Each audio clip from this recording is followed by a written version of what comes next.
On January 4, 1877, Cornelius Vanderbilt, the first of the robber barons and at one time the richest man in America, died. He left $100 million, equivalent to $2.5 billion today, to his son William, who went on to become the richest man in the world. Cornelius was a descendant of Dutch settlers and was born on Staten Island, New York in 1794 in conditions that can best be described as humble. His father was a farmer who worked part-time by transporting food between Staten Island and Manhattan. Cornelius, who only occasionally went to school, helped his father on the water, and by the time he was a teenager, he was hauling cargo around New York Harbor in his own boat, which he bought with a $100 loan.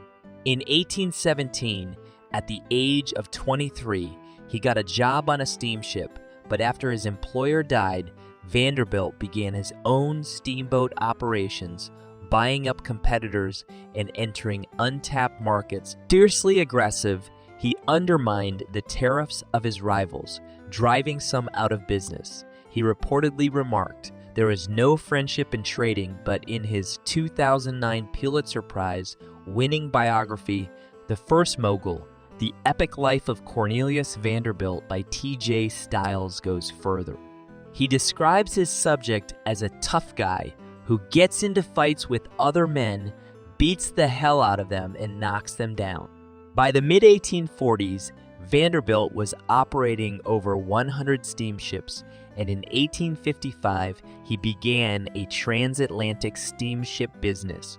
It was the Golden Age, named after Mark Twain's 1873 novel of the same name, which is about greedy industrialists and corrupt politicians. The real Gilded Age was ruled by entrepreneurs known in various ways as captains of industry or robber barons. What is not disputed is that they became extremely wealthy thanks to the monopolies they created in the steel, oil, transportation, and banking industries. Besides Vanderbilt, the most notable were John D. Rockefeller, Andrew Carnegie, Leland Stanford, and J.P. Morgan. The richest American of the 19th century, Cornelius Vanderbilt, was born into a middle-class family. The father of the future millionaire was a boatman and kept a farm. The surname Vanderbilt comes from the name of the Dutch village of De Bilt, the birthplace of the ancestors of Cornelius.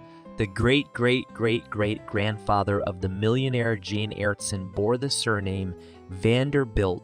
Over time, the constituent parts of the surname merged. At the age of 16, Cornelius opened his first independent business. Having borrowed $100 from his mother, provided that the young man would plow and sow the 8-acre field on his own, Vanderbilt bought a punt and began to transport goods and passengers. The boat business turned out to be so profitable that a year later, Cornelius not only returned the debt to his mother, but also earned $1,000. Vanderbilt's services were in demand because they cost less than those of competitors, and Cornelius himself gained a reputation as an honest and hardworking boatman. He did not refuse to carry passengers even in stormy weather. Vanderbilt's side business was trading. In Staten Island, the young entrepreneur bought goods that were in demand in New York, transported them across the river, and resold them. New opportunities for expanding the business of the future shipping magnate were created by the Anglo-American War of 1812. Having earned authority in the then business circles of New York, Vanderbilt managed to get a government contract to supply goods to the forts located near the city. With the money earned, Cornelius built a medium-sized schooner and 2 small ships. Since then, competitors have nicknamed him the Commander.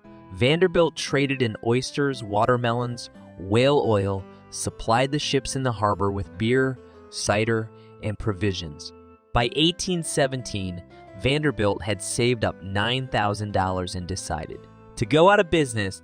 The decision cannot be called accidental. The Staten Island, New York route was filled with other boaters. Vanderbilt's income began to decline. Cornelius became interested in the shipping business.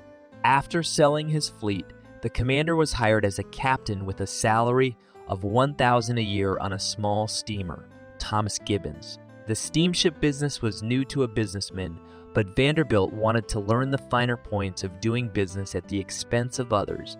Having dealt with the structure of the steamship, the commander convinced Gibbons to build a steamship, independently developing its design. The ship was named Bellona, and Cornelius became Gibbons' partner. Because of Vanderbilt's new job, his family, Cornelius was married twice, the first time at 19, the second at 73, moved to New Brunswick, New Jersey. There, Vanderbilt purchased a tavern on the banks of the river and turned it into a resting place for passengers of passing steamboats. The institution was called Bellona Hall. A monopoly position in the waters of the Hudson was guaranteed to them by the New York Legislative Council. A small war broke out between competitors. Several times they tried to arrest Vanderbilt on charges of violating the law, but he managed to slip out of the hands of his enemies. There were rumors that the commander equipped his ship with a secret cannon to hide from his pursuers. Finally, Fulton and Livingston decided to sue the competitor. However, they miscalculated. In 1824, the U.S. Supreme Court declared their monopoly on transport operations in the waters of the Hudson unconstitutional. Vanderbilt bought railroads in New York, improved services, lowered fares, and reportedly made $25 million. He was the driving force behind Manhattan's Central Depot, which opened in 1871. The station was replaced by the modern Central Station in 1913. At the time of his death in 1877, Vanderbilt's fortune was estimated at $100 million, equivalent to almost $790 billion today. It was said to be more money than was in the U.S. Treasury at the time. His eldest son, William Billy Vanderbilt, inherited much of it. The Commodore is said to have told him, "Any fool can make a fortune. It takes a smart person to keep it." Billy did more than that. With strong business acumen, he doubled his inheritance to almost $200 million, making him the richest man in the world by 1883.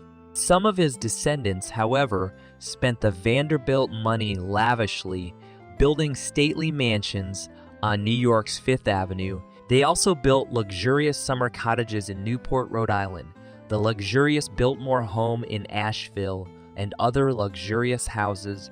Built by the Commodore's grandson Cornelius as a summer home in Newport, the Breakers is a 70-room mansion completed in 1895, and the Biltmore, built in 1895, is a 30,000-acre estate with a 250-room French Renaissance chateau.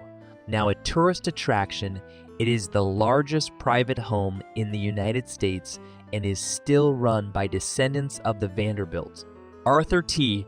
Vanderbilt admitted to absolute astonishment when, while studying his book, he realized how much money was made by 2 generations of the family and how quickly most of it was spent by the next 2 generations.